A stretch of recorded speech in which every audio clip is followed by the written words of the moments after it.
कि इस प्रदेश media centre में स्वागत करता हूं। मुझे स्वागत करते हुए हर्ष होता है कि आज भारतीय जनता पार्टी के वरिष्ठ नेता एवं मध्य प्रदेश शासन में मंत्री आदरणीय श्री प्रहलाद पटेल जी भाई साहब हम सबके मध्य उपस्थित हैं। मैं माननीय प्रहलाद पटेल जी से आग्रह करता हूं कि कृपया इस पत्रकार वार्ता का संबोधन प्रारंभ करें। मैं अपनी तरफ से और अपनी पार्टी भारतीय जनता पार्टी की तरफ से भोपाल के इलेक्ट्रॉनिक मीडिया, प्रिंट मीडिया और फोटो जर्नलिस्ट सभी का हृदय से स्वागत करता हूं।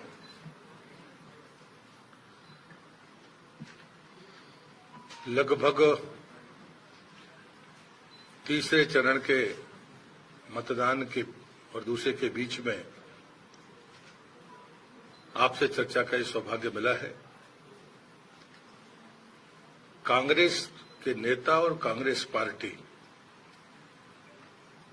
लगातार आरक्षण के बारे में और विशेष करके पिछड़े वर्ग के आरक्षण के बारे में उनकी जो मंशा रही है वो मंशा अब देश के लोगों के सामने आ गई है। कांग्रेस ने दो रास्ते आजादी के बाद से ही तय किए थे, उसमें तुष्टीकरण और बहुसंख्यक समाज के प्रति उनका दुराव का जो दुर्लक्ष्य था। लेकिन तुष्टीकरण के बारे में तो देश समझ रहा था,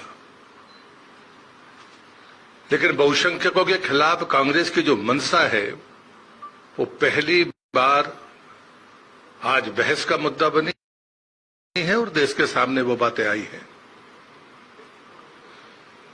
और इसलिए मैं सकारात्मक अपने पक्ष से बात शुरू करूंगा।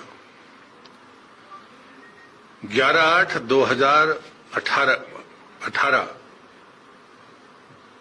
हमारे लिए एक बहुत ही ऐतिहासिक तिथि है, जिस दिन मोदी सरकार ने पिछड़ा वर्ग आयोग को संवैधानिक दर्जा दिया था। ये बात मैं जानबूझकर कह रहा हूं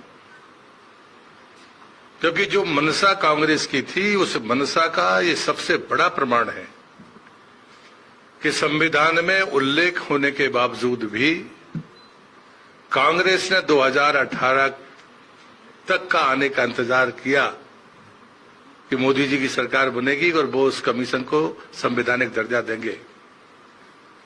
कमीशन बना 1993 में, लेकिन उसको संवैधानिक मान्यता नहीं मिली। और उसके पीछे जो मैं षड्यंत्र और मंशा देखता हूं ताकि राज्य मन मर्जी से अपने आयोग बनाकर जो चाहे वो करते रहे।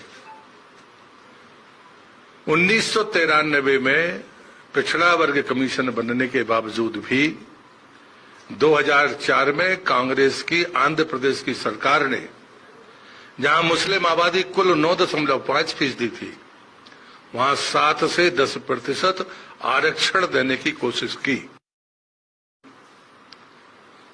वो अलग बात है कि आंध्र के हाईकोर्ट ने उसको इनकार कर दिया। फिर उन्होंने 2005 में अटेम्प्ट किया, 2006 में किया, 2006 में किया और उसके बाद 2010 और अभी तक वो सुप्रीम कोर्ट में चल रहा है। और इस बीच में इन तारीखों को हमें देखना होगा। अभी कर्नाटक सरकार ने किया, भारतीय जनता पार्टी की सरकार आई थी तो उन्हें धर्म आधारित आरक्षण को समाप्त किया था। जैसे ही सरकार बदली फिर से इस परिस्थिति को उस प्रदेश पर लाद दिया गया। लेकिन ये बात सही है कि अब संवैधानिक दर्जा पिछड़ा वर्ग कमीशन को है तो उसने वहां के चीफ सेक्रेटरी को नोटिस दिया है। ये बात हम सबको भी समझनी पड़ेगी कि जब तक संवैधानिक दर्जा नहीं था, राज्य सरकारों को स्वतंत्रता पूर्वक, विशेषकर कांग्रेस की राज्य सरकारों को पिछड़ों के आरक्षण को खाने का काम करने की छूट मिली हुई थी, चाहे वो केरल हो, कर्नाटक हो, चाहे वो आंध्र हो। ये सबका उदाहरण है। और इसलिए मैं ये कहता हूं कि कहीं ना कहीं सिर्फ पिछड़ों के आरक्षण पर डाका नहीं डाला कांग्रेस ने, बल्कि SC, ST और पिछड़े सभी आरक्षणों पर डकैती की है। और उसका सबसे अच्छा उदाहरण है अलीगढ़ मुस्लिम विश्वविद्यालय का, जहां न्यायालय के फैसले के विरुद्ध जाकर SC, ST और OBC के आरक्षण को समाप्त किया गया। और इसलिए ये जो मंशा है, ये मंशा आज देश के सामने है। माननीय पूर्व प्रधानमंत्री मनमोहन सिंह जी का बयान, अब कांग्रेस उसको झुठला नहीं पा रही है, लेकिन वो बयान था कि इस देश की संपत्ति पर पहला अधिकार मुसलमानों का है। लेकिन हमारे प्रधानमंत्री ने गर्व के साथ कहा कि इस देश की संपत्ति पर पहला अधिकार गरीबों का है। और इसलिए मुझे लगता है कि ये जो बहस है, ये सिर्फ बहस नहीं है, इसने कांग्रेस के नेता, कांग्रेस पार्टी दोनों के चरित्र को उजागर किया है। मैं इस अवसर पर इसलिए डॉक्टर अंबेडकर को कोट कर रहा हूं। 27 अक्टूबर 1991 में जब उन्होंने कहा था कि मुसलमानों, पंडित नेहरू हमेशा मुसलमानों का पक्ष लेते, साथ में उन्होंने लाइन कही थी कि मैं मुसलमानों का विरोधी नहीं हूं, लेकिन जिनको संरक्षण मिलना चाहिए उनको मिलना चाहिए। ये तुष्टीकरण और बहुसंख्यक वर्ग के विरुद्ध कांग्रेस की मंशा अब व्यापक तरीके से जनता के बीच में आई है। और इसलिए मैं मानता हूं कि ये जो निर्णय है, ये निर्णय देश को कमजोर करने वाले निर्णय हैं, लोकतंत्र को आहत करने वाले निर्णय हैं, हमारी संवैधानिक मान्यताओं को चकनाचूर करने वाले निर्णय हैं कांग्रेस के। और इसलिए इसकी जितनी निंदा हो जाए वो कम है, लेकिन देश के बहुसंख्यक समाज को, वो SC हो, ST हो, OBC